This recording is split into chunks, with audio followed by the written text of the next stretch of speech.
बच्चों welcome in Garat academy. फिर एक बार हम देखेंगे साइंस का बहुत ही इंपॉर्टेंट टॉपिक से, वो टॉपिक है numerical.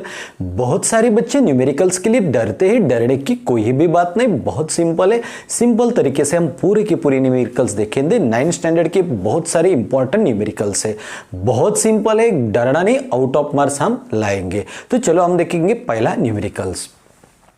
N object moves 18 metre. पहले तो ऑब्जेक्ट 18 मीटर में मूव होता है इन द फर्स्ट 3 सेकेंड। पहले 3 सेकेंड में 80 मीटर जाता है 18, और उसके बाद 22 metre in the next 3 second. अगले 3 सेकेंड में वो 22 मीटर तक जाता है and 14 metre in the last 3 second, और फिर लास्ट 3 सेकेंड में 14 मीटर तक जाता है। तो इसका मतलब डिस्टेंस 3 बार ट्रैवल्ड होता है। तो हमें टोटल डिस्टेंस को निकालना होगा। तो पहले तो हम लिखेंगे given total distance travelled. Total कितना डिस्टेंस ट्रैवल किया है उन्होंने। पहले कितने मीटर गए थे 18 मीटर, उसके बाद कितने मीटर गए 22 मीटर, उसके बाद कितने मीटर गए यहाँ पे 14 मीटर। तो मतलब हमें पहले तो टोटल डिस्टेंस को काउंट करना है। तो देखो पहले 18 मीटर गए, उसके बाद 22 मीटर गए, उसके बाद 14 मीटर गए। अभी इनके एडिशन कर लो, यहाँ पे किधर भी कर लो, 18, 22 एंड 14। 8 और 2 10 और 4 14, 1 on 1 2 2 और 2 4 4 एंड 1 5।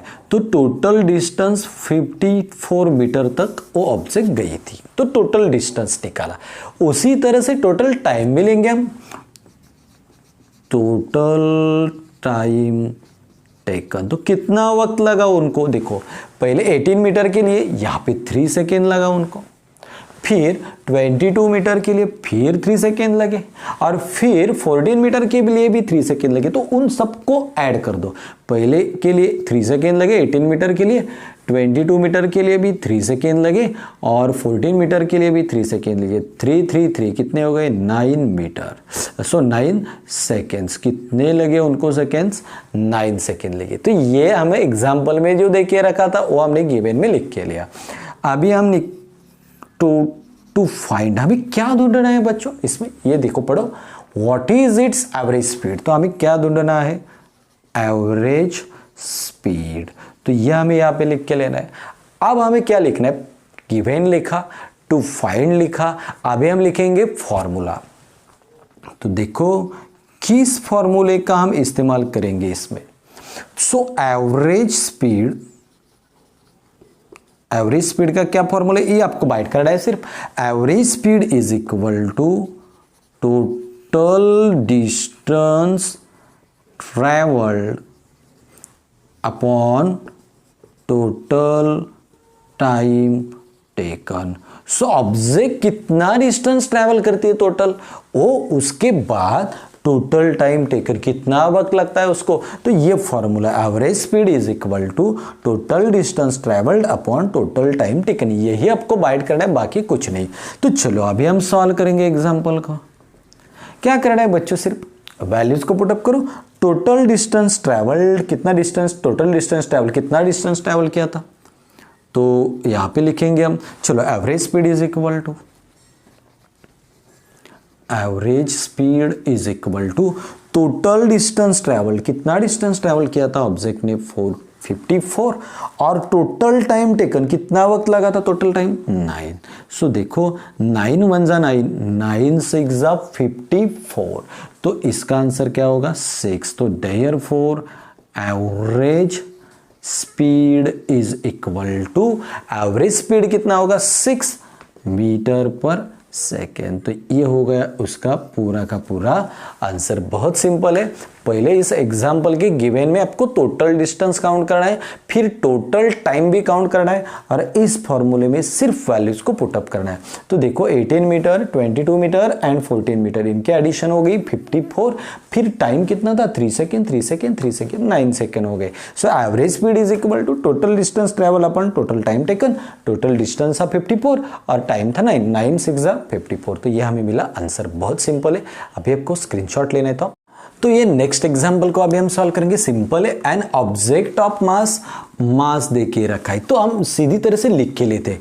पहले तो हमें लिखना है गिवन, तो देखो हमें ऑब्जेक्ट का मास देके रखा है तो मास m लेटर से रिप्रेजेंट होता है। कितना देके रखा है मास? 16 किलोग्राम। ओके चलो, मूविंग विथ एन एक्सेलरेशन, फिर हमें एक्सेलरेशन देके रखा है तो एक्सेलरेशन हम ए लेटर से रिप्रेजेंट करते हैं। कितना देके रखा है? 3 मीटर पर सेकेंड स्क्वायर। तो रेड करके चलना है, उसके बाद गिवन में लिखना है एन ऑब्जेक्ट ऑफ मास, तो मैंने एम लिखा। कितना देके रखा है? 16। उसके बाद मूविंग एन एक्सेलरेशन, एक्सेलरेशन के लिए हम क्या लिखते हैं? ए लिखते हैं, तो ये लिखा तो 3 मीटर्स पर second. Okay, calculate applied force, हमें अप्लाइड फोर्स को ढूंढना है तो टू फाइंड यहाँ पे लिखेंगे। फिर नीचे तो हमें क्या ढूंढना है? फोर्स, ये पहला ढूंढना है। चलो, if the same force is applied on an object, उसी ऑब्जेक्ट पे वही फोर्स लगाया दूसरे ऑब्जेक्ट पे, मास, उसका मास फिर एक बार हमें मास देके रखा है तो मास के लिए हम एम ही लिखते हैं, लेकिन ये दोनों ही मास अलग, तो इसको हम m1 लिखेंगे, इसको हम m2 लिखेंगे। कितना है? 24 किलोग्राम। चलो अभी हाउ मच क्या ढूंढना है? फिर विद एक्सेलरेशन, और हमें सेकेंड में ढूंढना है एक्सेलरेशन। एक्सेलरेशन भी कितने आ गए? 2, तो इसको लिखो a1 और इसको लिखो a2। चलो अभी फॉर्मूला,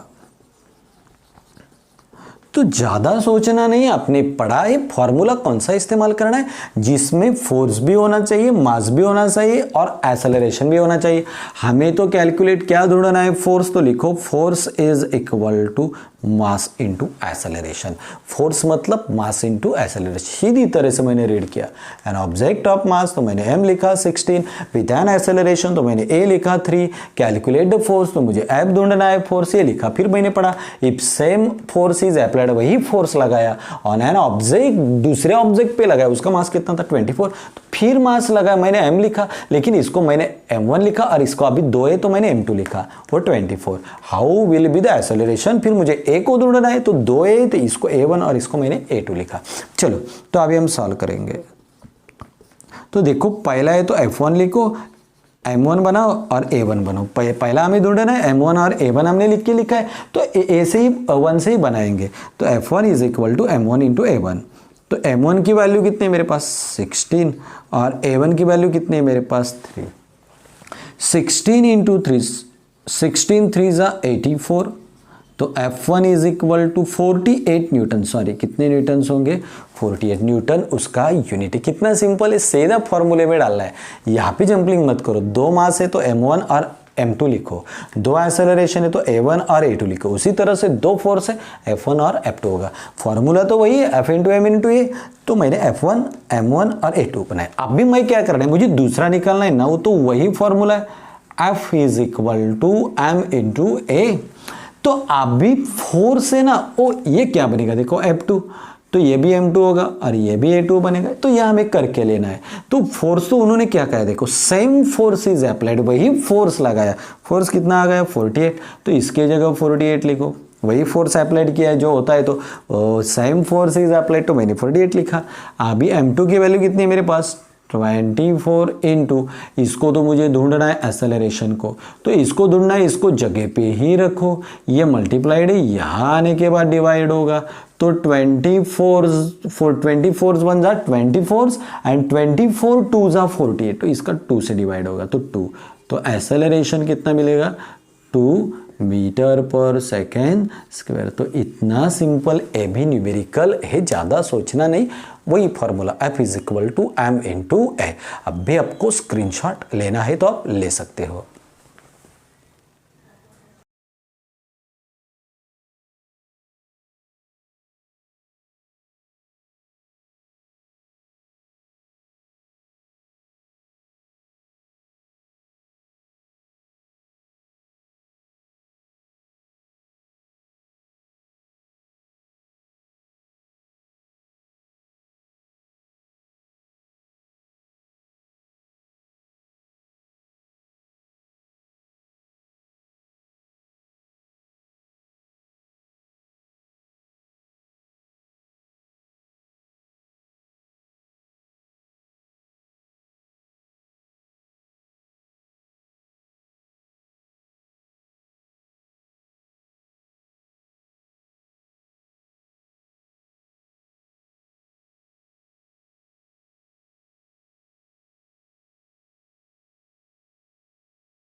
तो अभी पहले हमें गिवन लिखा, गिवन लिखने के बाद हमने टू फाइंड को लिखा, अभी फॉर्मूले को लिखा। अभी क्या करना है, हमें सिर्फ फॉर्मूले के अंदर वैल्यूज को पुट अप करना है। चलो m1 की वैल्यू तो आपके पास है, ये देखो क्या है 10 इंटू 10⁻⁻3। इन दोनों के बीच साइन नहीं है, कौन सा साइन है, इनटू। अभी u1 की वैल्यूज ढूंढो यहाँ पे 1.5 प्लस m2 की वैल्यू कितनी है बच्चों 90 इंटू 10⁻⁻3 इंटू u की वैल्यू कितनी, u2 की कितनी 0 इज इक्वल टू, उसके बाद यहाँ पे देखो हमने पढ़ा है is equal to v is equal to v1 is equal to v2। Velocity same है तो ये दोनों ही सेम है, मतलब इसको बाहर निकालो तो अंदर क्या बचेगा m1 प्लस m2। क्यों मैंने v को बाहर निकाला ये भी लिखो, v1 is equal to v2। अब क्या करना है देखो, इसको लिखो 10 इंटू 10⁻⁻3 इंटू 1.5, ये 0 से मल्टीप्लाइड होती है। और हमने मैथ्स में पढ़ा है किसी भी नंबर को जब भी हम 0 से मल्टीप्लाइड करेंगे उसका आंसर क्या होगा 0। तो इसका आंसर अभी क्या आ गया 0। तो उसके बाद लिखो is equal to v in bracket m1 plus m2। चलो तो अभी हमें v को निकालना है तो v को लिखो, और ये मल्टीप्लाइड है इधर आने के बाद डिवाइड होगा तो लिखो ये 10 into 10⁻⁻3 into 1.5 upon m1 plus m2। चलो वैल्यू को पुटअप करेंगे, ऊपर 10 इंटू 10⁻3 इंटू 1.5, नीचे m1 की वैल्यू क्या है मेरे पास, m1 10 इंटू 10⁻3 प्लस, चलो अभी m2 की वैल्यू क्या है मेरे पास, ये भी लिखो 90 इंटू 10⁻3। तो अभी आपको यह भी सोचना है कौन कॉमन है 10⁻3 10⁻3, तो उसको भी बाहर निकालना पड़ेगा। अभी ऊपर की जो वैल्यू वही लिखो 10 इंटू 10⁻3 इंटू 1.5, और नीचे अभी देखो कौन बाहर निकाल लेगा, अभी हमें क्या निकालना है 10⁻, ये और ये सेम है इसलिए मैंने बाहर निकाला। इसके बाद ब्रैकेट में कौन बचा यहाँ पे 10, और यहाँ पे कौन बचा 90। देखो किस तरह से हमने निकाला 10⁻3 10⁻3, उसको बाहर निकालो, अंदर बचेगा 10 और उसके बाद 90। तो चलो अब हम क्या करेंगे, उस वैल्यू को अभी हम पुटअप करेंगे और एग्जाम्पल को अभी हमें सॉल्व करना है। तो चलो अभी ये लिखने के बाद चलो अभी v इज इक्वल टू ये गया और ये 10⁻3 गया, तो ऊपर बचेगा 10 इंटू 1.5 और नीचे कौन होगा 10 प्लस 90, इसका आंसर होगा 100। अभी चलो तो 1 एक प्लेस के बाद डेसिमल है तो ये 0 भी है, इसका मतलब ये डेसिमल निकल गया, यहाँ पे मिलेगा 15 और नीचे 100। तो अभी देखो 15 को लिखो, कितने 0 है 1 2, उसके बाद डेसिमल दो 1 2, ये 0.15 मीटर पर सेकेंड। तो ये मिली मुझे वेलोसिटी। सिंपल नहीं है, प्रैक्टिस करनी होगी लेकिन आसान है। अभी आपको स्क्रीनशॉट लेना है तो आप ले सकते हो।